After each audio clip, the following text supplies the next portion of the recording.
In today's explainer, we're taking a fascinating and honestly a wildly relatable inward journey. Have you ever walked back into a space you haven't lived in for years, only to feel instantly disoriented? We're talking about returning to a childhood space, specifically your old bedroom, and searching for the version of yourself you left behind. It's a deeply universal experience, and today we're going to break down exactly why it affects us so profoundly. Picture this. You open the door. Somewhere between the faded wallpaper and the old journals you totally forgot you even kept, an earlier version of you is still waiting. You know this exact feeling the moment it arrives. It's a very physical, grounding sensation. Instantly, a sensory shift happens. The air inside that room is just different, isn't it? It's stiller. It's slightly too familiar in a way that almost feels wrong. It hits you like a song you haven't heard in over a decade, but somehow you know every single word to it without even trying. And the specific smell of the room, it reaches you before anything else does. And then, something in your chest shifts. You are a fully grown adult. You have a life, a history, a carefully assembled identity out there in the real world. And yet, standing right there in the doorway, some deep part of you is suddenly not quite sure how old you are anymore. The disorientation is immediate. Section 1. The room that stayed while you left.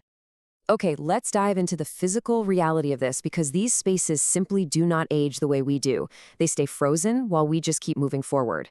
Literally, everything in a childhood bedroom becomes a form of preserved evidence. The posters you carefully chose say volumes about who you were actively trying to become.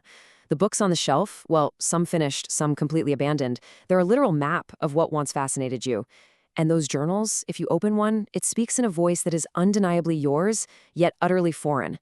The handwriting is instantly recognizable, but the person writing it, it feels like someone you used to know, rather than someone you currently are. So the crucial point here is that this strange temporality means walking back into this room is not exactly nostalgia. Nostalgia is way too soft a word for what's happening. It is something far more disorienting. It is confrontation. It's a direct confrontation with the preserved shape of a former self that has long since dissolved into whoever came next.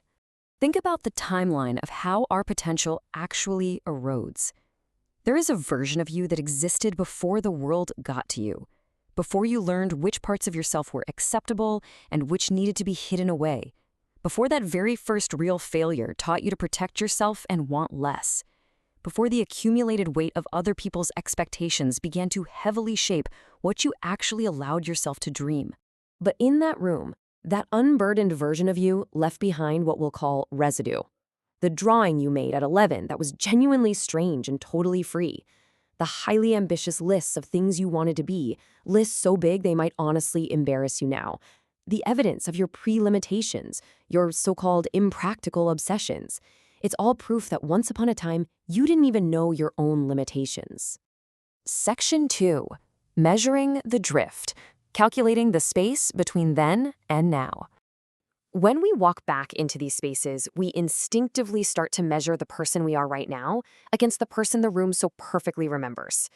To really understand this measurement, let's look at a psychological concept, the personal fable. Basically, this is the story adolescents construct about themselves, full of uniqueness and completely unlimited potential. Now, psychologists often discuss this as a cognitive distortion, something we're supposed to just naturally outgrow. But honestly, there is actually something deeply worth mourning in the outgrowing of that fable. Because here's the underlying truth. The child in that bedroom believed things that turned out not to be true. Sure, but some of what they believed wasn't delusion. It was possibility. The potential was entirely real. The only question was never whether it would crystallize into something, but what shape it would take. And crucially, whether that shape was freely chosen by you or simply inherited from the world around you. This brings us to a profound realization from our source material. Read this with me. Standing in the childhood room, you are not measuring failure. You are measuring drift. That concept of drift is so powerful, isn't it? It completely reframes the discomfort we feel. You aren't failing. You've just drifted from an original coordinate. So I want to pose this really stark question directly to you right now. Do I know when I stopped deciding and started just arriving? The question isn't whether you became what you wanted to be. It's about recognizing the subtle erosion of your own active choices over time. Section 3. What the room is actually asking. Holding the gap open. You see, the childhood bedroom itself, it doesn't judge you. It only holds. The room patiently holds the undeniable evidence of who you were when you hadn't yet learned to be afraid. When you made things not because they were strategic or useful, but just because something inside you fundamentally needed to make them. When you loved things with an uncomplicated intensity, it forces a core confrontation between two realities: the person you are capable of being and the person your daily life requires. Coming back is uncomfortable because it perfectly clarifies this exact gap. As adults, we spend so much time and energy trying to soften and ignore this gap just to get through the week. But the room, it holds that gap wide open and absolutely refuses to let you look away. Section 4. The ghost is not a ghost. It is closer to neuroscience.